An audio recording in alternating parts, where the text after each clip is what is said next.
Ya kalau semua soal dinasti kan semua orang udah biasa dinasti. Iya, iya. Itu dari keluarga besar Mbak Mega sendiri, keluarga besar Pak Harto, saya udah terlalu biasa.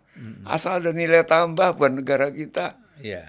Big family membangun big thing atau yang besar, dinasti yang bisa punya nilai tambah terhadap bangsanya, ya silakan. Yang penting kita lihat saja, jangan merusak proses demokratisasi yang berjalan. Iya. Itu Artinya prosedurnya dijalani prosedurnya semua. dijalankan semua. Iya. Ya memang kemarin udah rame gak soal Gibran, tapi ya udahlah, udah nanti mau diapain. Soalnya kalau saya pikir kadang-kadang Jokowi itu kadernya PDIP. Mbak Mega PDIP, Gibran juga kader PDIP. Iya. Lalu Mas Bowo sama Gerindra sama PDIP bedanya tipis sekali. Iya, iya. Iya kan? Secara ideologis mirip lah, Jadi sama. Mbak Mega bukan dua kaki, Iya. punya dua kuda. Iya. Semuanya banteng-banteng semua. Kalau pegang itu dikonsolidasikan yang baik, Mbak Mega makin terhormat, makin powerful. Mbak Mega menyandang nama yang belakangnya dicintain rakyat Indonesia. Iya, iya. Saya itu kan bukan apa, saya tidak berpendapat salah, enggak. Coba waktu beliau pidato, mestinya halus. Pidatonya Mbak Ibu Ketua Umum itu pidato yang ngelawan orang Jawa. Mestinya jangan atigang, atigung, atiguno. Yang kayak satu putaran mesti menang. Kayaknya bukan Mbak Mega biasanya. Mungkin kalau ada Mas Taufik nggak kejadian seperti itu. Iya. Salah input itu. Orang bebas memberi input yang salah ya. Iya. Kedua, jangan atigang, atigung, atiguno. Bukan guru ini. Ingatkan semuanya. Iya. Kedua, suro diro joyo ningrat lebur dining pangastuti. Jadi melawan sesuatu yang berat itu jangan dengan kasar, dengan halus. Iya, iya. Ini orang-orang di Jawa, bukan Jawa Tengah aja loh. Jawa Barat, Jawa Timur sama semua. Dulu kan kesalahan Gajah Mada waktu perang Bubat itu, iya kan? Itu sampai terkarang di Bandung nggak ada jalan Gajah Mada. Sampai begitu ya. Iya. Dan itulah namanya kita ini sekarang presidennya udah terpilih. Udah, maka saya ingin nanti habis pelantikan Pak Prabowo, kita panggil Bapak Prabowo, Pak Presiden, gitu. Ya Pak Luhut saya sepakat, nggak bisa lagi panggil Wah lagi. Dia sudah Presiden. Ya martabatnya harus dihormati lah. Beliau nggak suka dipanggil Pak Presiden, tapi he is a symbol of the nation. Iya, iya. Dipilih langsung oleh rakyat, iya kan? Mas Luhut. Nah, pidatonya udah kayak sekarang nih rakyat dapat makanan pidato-pidato beliau menyangkut geopolitik, Iya, iya kan? iya, Beberapa kali di luar negeri. Wah itu bagus. Saya ya ngomporin terus yang itu bagus. terakhir yang di Yordan ya. Jordan, Soal bagus. sikap kita terhadap Palestina. Palestina, bagus. Jadi saya harapkan yang diomongkan beliau kan pengusaha ngerti. Hilirisasi ini harus dipertahankan, dilanjutkan. Hilirisasi yang dibuat oleh Pak Jokowi itu harus dilanjutkan. Tapi yang penting kita tambahin, jangan lupa hilirisasi human resources. Iya. Karena apa? Presiden Jenderal Korea Pak Chung Hee. Korea punya apa? Mas Urban? Iya. Enggak punya kayak kita, punya mineral, punya coal, punya batu bara, punya ini dan itu. Korea human resources itu yang dipush. Jadi jago matematik, sekolah ke Amerika. Pulang sekarang bikin LG, Samsung. Iya. Ini makanya kita dengan hilirisasi nikel kita benahin. Ya nggak apa-apa. Cina itu partner yang baik. Cina bukan komunis lagi ke ekonominya. Iya, iya. Politbironya ya itu single partai. Gitu. Tapi Ekonominya udah liberal, terbuka. kapitalis yang terpimpin. Iya. Kapitalis terpimpin dengan politbiro melawan demokrasi liberal kapitalis. Kita lihat nanti yang Yang lebih maju mana? Jadi kalau sekarang kan sudah kelihatan Cina lebih unggul ya. Itu. Anda tahu sendiri kan? Ya, Sekarang Amerika harus mikir naikkan pajak mobil yang masuk dari Cina. Kualitinya sama. sama-sama. Ya. Harganya 30% sampai 60% lebih murah. Ya, Ya itu kan. Ya. itu terasa juga di negara kita kan. Iya. Saya kan kemarin baru pengalaman mau mendirikan perusahaan. Kemudian di Hong Kong ada peraturan baru karena Hong Kong udah di bawah pemerintah Cina. Pribadi orang nggak boleh lebih dari 20%. Oh, Corporation harus begini. jadi perusahaan negara ya yang lebih mayoritas. Enggak, ya kalau perusahaan bebas. Perusahaan negara mau punya semua nggak apa-apa. Iya, Tapi perusahaan negara di Cina itu ngurusnya luar biasa. iya.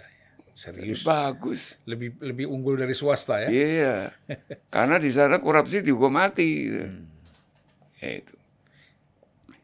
Cina udah memproduksi mobil sudah sejajar sama mobil-mobil Eropa. Desainernya udah pakai dari orang Itali. Iya. Engineer ini banyak orang Inggris. Ya, ini tidak bisa dibendung lagi. Iya. Mas Jody kan seingat saya dulu juga pernah mau ada rencana bangun otomotif ya? Ya dulu udah bosan cerita lah itu. Lamborghini dulu karena ada kasihan juga temannya Tommy dulu sama saya karena krisis moneter.